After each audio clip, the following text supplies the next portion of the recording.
What is happening, guys? Welcome back to another video. Thanks for taking a few minutes out of your day to hang out with me here on this sad little channel. Anyway, guys, if you've been watching the videos, then you'd know I just recently boosted the Del Sol. It's been running good and everything. But if you watched the dyno video, then you would have probably noticed that there's a little bit of smoke. Now, I got two things on what it could be. Either A, my drain line, or B, the turbo was rebuilt incorrectly. So I've gone ahead and prepped for both situations, assuming the drain line is at fault, which I think is a good part of the smoking issue because it's only on deceleration, not under load, not under boost, only on decel.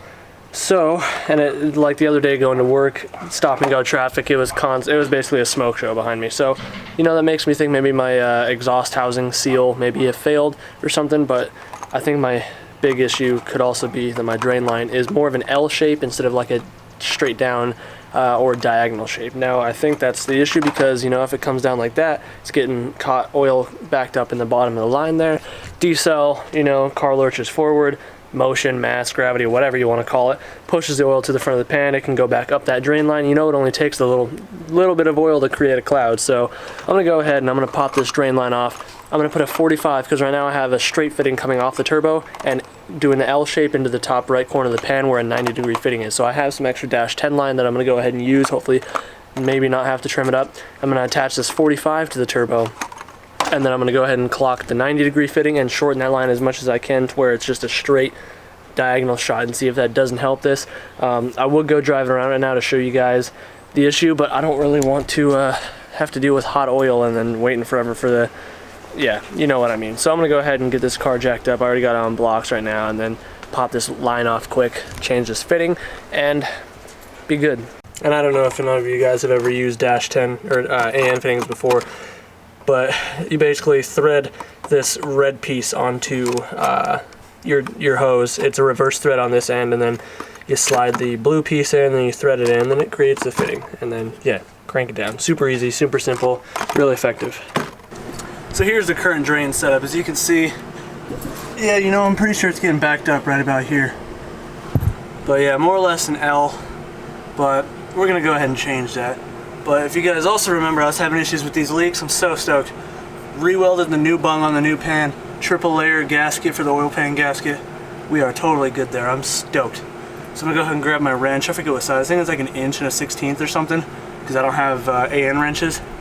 So I'll grab that and go ahead and take these off really quick. Hopefully don't lose any, if not much oil. I conveniently labeled these myself.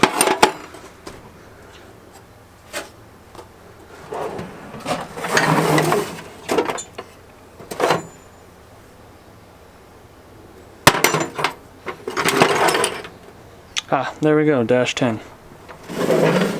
Go ahead and throw some cardboard down just to be safe. I haven't fired the car up in almost a week. I stopped driving it on last Tuesday. Today's Sunday, so I've been driving the Integra in the meantime. So yeah, let's pop this line off quick.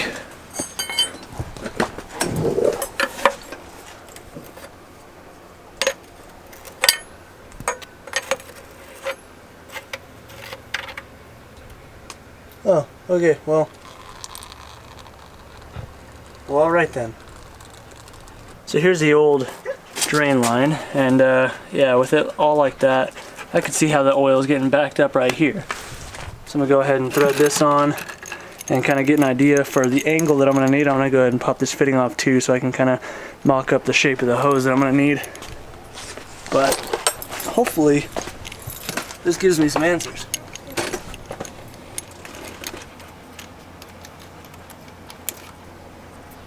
Alright, so bring it more or less right diagonal to this. So I had this extra piece of dash 10 in the shed, so I'm going to go ahead and just kind of, you know, slap this one on there. This one goes up here, and this should be almost the perfect length. I might have to trim it just a smidgen, whatever. But yeah, it's like, I don't know, 2.5 inches shorter than the other one, so that should help. It's just the turbo sits so low in the engine bay that this is making it difficult. So this one's going to be a little bit better, definitely not an L, it'll be more of an angle, like a diagonal across, but I mean, I guess I'll just do it and see what happens.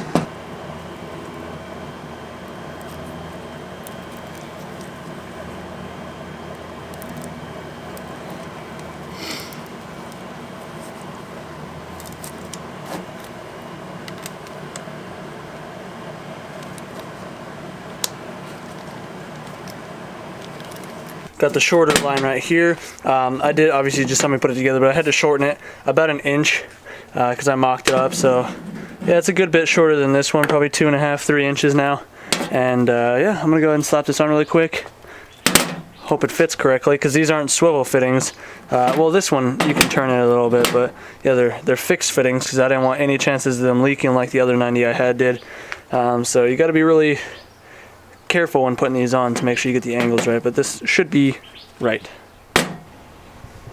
New line is installed, so feeling a bit more confident about this one, but again, we'll see.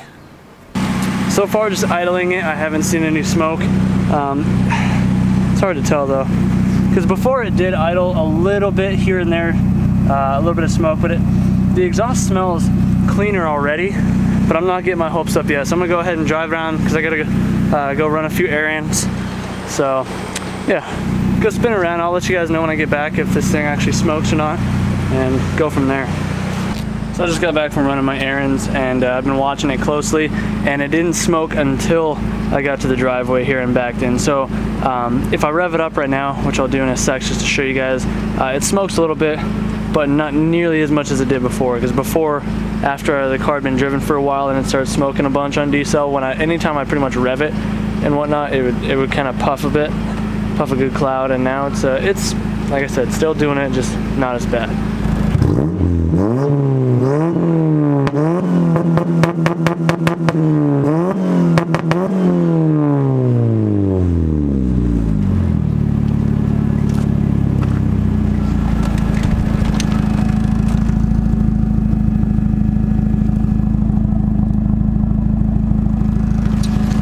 So I don't know if you guys even saw that, but it was a little bit. I mean, obviously it kicked up a good amount of dust, but there was some oil smoke in there, or at least it smells like oil smoke.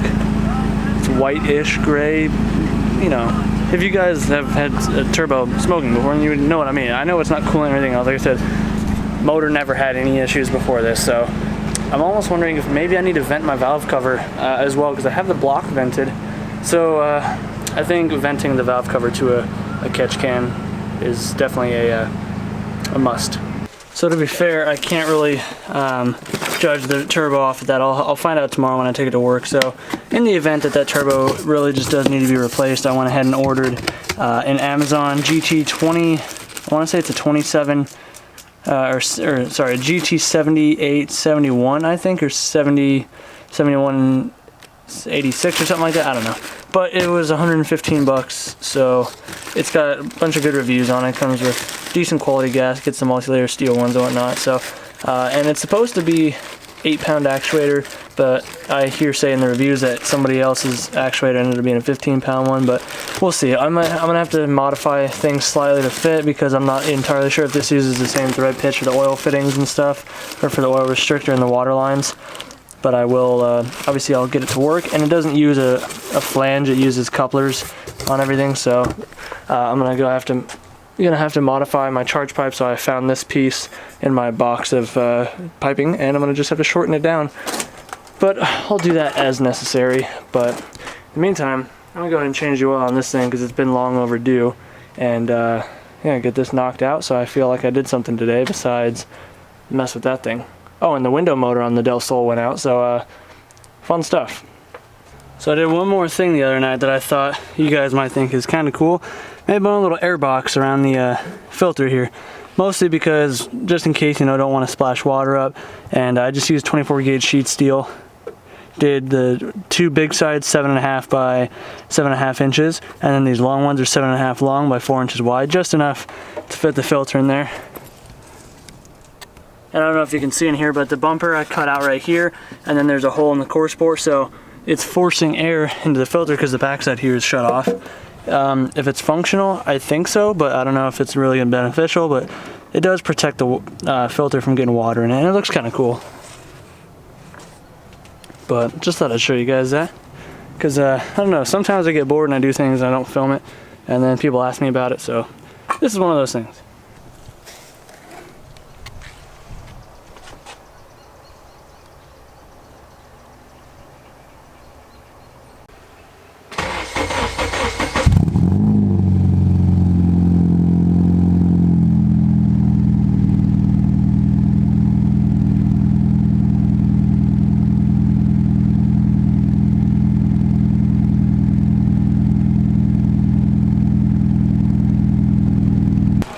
is all good to go, just topped it off, waiting for it to settle so I can check it one last time. I always forget how much this thing takes, because I mean, I don't know. So one more thing that I wanted to do to this car right now, before import face-off later this month, and just in general, the next thing on my list was to put back the brake booster. Now, I've had a lot of people messaging me because I posted an Instagram story the other day of me picking up the master cylinder over there, because I'm going to just be reusing my old booster, because there was nothing wrong with it. I just gave it some black paint because the old master cylinder was leaking, so it rusted a little bit here, but the diaphragm in here was still good. I didn't have any issues with it. So I'll be putting this back on, and I had to go get a new DA master cylinder because the one that's on the car right now is a CRX one, because the smaller bore size, so it's a little bit easier to press or whatever. But I had a lot of people ask me why I'm getting rid of it, blah, blah, and I'm gonna just end up not raffling it, but doing a giveaway on the channel to get rid of it. It's really nothing personal. Like, it's not that I don't like it, it's just I've been driving with it for a little over a year and a half now, and I had my fun with it and whatnot, but just the style of driving that I do with this car, which is a lot of back road driving and canyon driving, and occasional city, like sometimes I have to daily it. So it just gets a little intimidating, because it's not that the braking efficiency is worse, it's just that your reaction time is slower because it takes more effort. Some people prefer that. I didn't mind it, but I've had a few close calls, so now I just want to switch back to a booster setup, and I'm not at all knocking a booster lead. It's totally just to each their own type thing, but there's a time and place for it, and this car just kind of no longer is that time and place. So it's nothing against anybody, any companies or nothing. I just simply just don't want it anymore, so I'm gonna go ahead and give it to one of you guys. I haven't really figured out how I'm gonna do that yet, but if you don't really know how to take it apart, it's a little bit easier now that I got the right-hand drive. There's less stuff on this side of the dash for me right now. So I'm gonna just unbolt the master here, these two Allen head bolts, and then pull the booster plate off, or the delete plate off from inside. It's 412 mils, and then that's it. Then I just gotta pull the push rod off, and then reinstall the booster, put the nuts back on, and put the new master back on, reinstall these brake lines. I believe they should be in the same orientation as they are right here, and then go ahead and bleed the brakes. I'm not gonna go into great detail or do an install really on that. I'm just gonna kind of snag a clip here or there, because it's really, I don't know, this is more of like a just kind of getting stuff done video, you know? A little bit of this, a little bit of that type thing. But yeah, and one of you guys came up to me, I think you said your name was Chris, when I was at the gas station earlier, and I apologize if I seemed a little off or like weird or whatever. I was just totally spaced out. I was, yeah, just hungry, you know, just got out of church, and it was cool meeting you though. Thanks for coming up to me. I love meeting you guys, and it was crazy. It's just, it'll never get old meeting you guys at gas stations or on the road or something like that. It's incredibly humbling. So thank you, Chris, if you're watching this.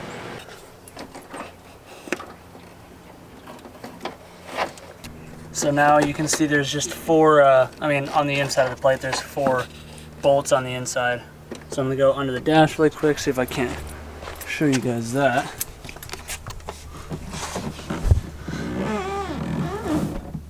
Yeah, it's too dark, but you guys get the idea.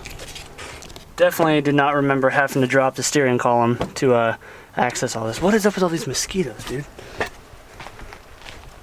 But it's off, nonetheless. So there we go. This is the Hush Performance one. This is actually a CRX booster delete, because I did use the CRX Master, and the DA one, the mounting holes are opposite corners as the CRX. So I will, yeah, let me know how you guys think I should do the giveaway. Just randomly pick somebody or something like that. But yeah, if any of you guys want this CRX brake booster delete, let me know in the comments below. So day has turned into night, and by night I mean next day.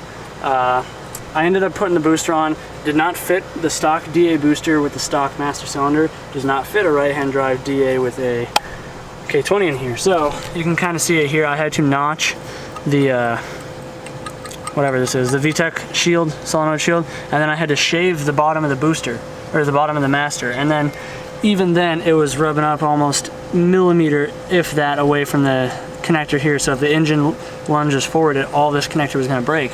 So what I did is I went ahead and kept the CRX Master on here, and I just went to AutoZone and got a Nissan brand or whatever CRX booster. So the CRX booster is much smaller. It's not dual chambered or whatever you would call it. It's almost 2 inches shorter. So yeah, it's going to be a little bit more firm on the brakes than the DA one is, because the DA one is so much bigger. It's got such a bigger diaphragm, so more assist to it. But yeah, I'm gonna go ahead and slap this CRX booster on here, but I'm gonna show you really quick the difference between the two. So here's the CRX one on the left, all brand new. Here's the DA one. So you can see it is easily, definitely at least an inch bigger. So this should give me the clearance that I need now. Yeah, I don't even know. We'll see. I think it'll work just fine, but you never know. So here we are with the new booster bolted up. Got the master bolted up. It was a bit of a pain. I'm probably gonna have to try and pull this wire through a little bit more for the lid, unless I can just, like, I don't know, maybe rotate this lid a little bit like this. So that's all bolted up. It's good. Hoping this master, or this booster's like dimpled, so I got the seals in there, but it looks like that little bit of a gap. I hope that doesn't cause a vacuum leak. But speaking of vacuum, I need to go get a vacuum hose so I can run it along here. So I need about 3 feet, a little under 3 feet. So I gotta go get that. So I'll do that and come home, test this out, see if I got power brakes now, and see how it works. So I messed with the brakes a little bit more last night, ran into another issue. I totally forgot that you have to have a check valve when you're running a booster setup. So thankfully, I had a box of parts, an old vacuum line, and I had some booster line in there with a check valve from a DA. So I put that in, but I'm having issues. So I don't know how to adjust the push rod. I think I do now, but I need to adjust the push rod out because it's really far in there. So the brake pedal doesn't actually start engaging till the pedal's like halfway to the floor. And I know it's not the brakes needing to be bled. I didn't unbolt the master at anything, like I didn't take the brake lines off. All I did was unbolt it from the wall and put the booster on, went out obviously. So I know that's not the issue because the brakes worked good before, it was just no booster. So I gotta pull the booster off again because to do it, there's a 17 mil nut and a 14 mil star-shaped like 12-point nut that are the locking nuts on the inside, and you really cannot get it from the inside of the car, especially since the pedal is obviously hooked up, the push rod is. So I gotta do that, and I think I gotta adjust the pedal free play as well, because I think I was trying to adjust it last night, adjust the push rod, and I ended up messing it up a little bit. So like there's, I don't know, it's not too bad. Yeah, so I gotta pull this booster off again and start adjusting it. So these two are what you're going to be using to adjust it. I'm pretty sure I was trying to just adjust this, and then I was using a 17 mil and turn this whole thing, and it was adjusting this, but I think that was just adjusting the pedal free play. So now I got to reset this anyway. But yeah, I think what we're trying to do is break these loose, and then we can turn this whole nut or whole push rod and try and get some more out of the diaphragm. So that was actually really easy to break loose. So I'll go ahead and back this nut off now.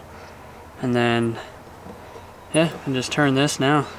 So I'm gonna go ahead and try and find a way to measure this, and I guess I can kind of just go back and forth to the booster, or to the master, and just keep going and wiggling this around and pushing it in by hand until I feel it should be correct, but I don't know. I know there's a special tool you can get for this, but I don't have time because the track day is Sunday, so I have pretty much got today to figure it out, and then I gotta put in the roll bar that I'm borrowing the next 2 days at work, so I need to get this done.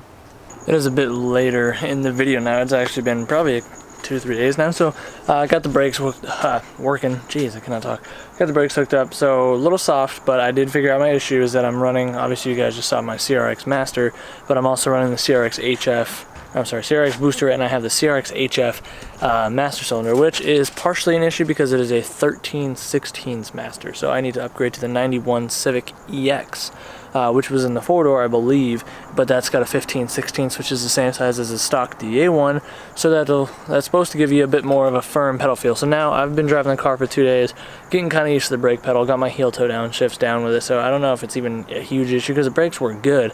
It's a little squishy up top before the brakes actually start doing their job. So yeah, I guess really the point of this video up until now is I've kind of been prepping the car for my first track day. So the first track day is going to be at the VTEC Club event this weekend at Chuckwalla on the 20th, October 20th. So my boss down at work, Brian at Hasport, everybody knows him. So he invited me out. He had an extra spot, asked me if I'd want to pitch in and come along. So I was like, heck yeah, because that's basically once in a lifetime chance for me, because I don't get invited to much things. But, and the main issue, or main reason I haven't gone to a track day yet is because out here NASA and Pro Auto require licensing, and it's expensive to do your first track day because you have to pay for the track day fee, you know, car maintenance beforehand, gas, oil, blah, blah. And then you have to get your license and go through a class. And all in all, the first day ends up being like $400, which is a lot to cough up front for a track day when I can just go to the canyon this time of night and enjoy myself there. Yeah, I know, tomato, but still. Anyways, guys, that's basically what I've been doing. So I think I changed the oil in this video. I don't even know. I did the brakes, got them working. Everything else should really be good. These tires are brand new. Still, maybe got 1,000 miles on them. Brake pads are still 3/4 away, if not more. So I'll check all my fluids tomorrow. I did get a few things put in today, though, so let me show you that really quick. So my passenger side door handle accidentally broke today. Pretty upset about that, so I'm going to just have to order some black ones off of eBay or something, because I don't feel like paint matching them, because, you know, 2 shades of paint never really come out the same, so don't really want to deal with that. So I'm going to just do black ones. It'll look good with the black accents anyway, but let me go show you what I did. One of the things that is part of the rules for VTech Club is if you have a bucket seat, you have to have a 5-point harness. I have a 4-point G-force. Well, it's a 5-point now because I just never had the crotch strap installed. So I went ahead and did that today. Yeah, just on lunch I went ahead and drilled a hole through the floor, used fender washers, and got that mounted in. And then my coworker also had a 4-point auto power roll bar. So if you guys remember, I had the harness bar in here, and yeah, obviously a roll bar is better. So he's let me borrow the roll bar for a while. And Mayhem Metalworks, this one's just a bolt in, but the Mayhem Metalworks guy, I want to say his name is Chris, so we'll say Chris at Mayhem Metalworks. I hit him up because I've been wanting to learn how to build a cage and everything for a while now, so I asked him if I supplied material because he's really close to me. He's like 10-15 minutes away from me here, and asked him if I was to supply material, if he'd be down to teach me, so that way it's not like he's doing all the work or whatnot. And he agreed because he wanted to work with the car anyway to make some bumper bars possibly, so it just kind of worked out, you know, and I'm extremely thankful. So hopefully in the next month or two we'll be able to get a 4 to 6 point cage made for that. I probably am going to do a welding cage, but we'll see. Anyways, guys, I just want to kind of throw that in there because this video has kind of been a little bit all over the place over the course of this past 4 or 5 days. But if you enjoyed it, be sure to like that, smack that like button, and if you're new to the channel, hopefully you consider subscribing.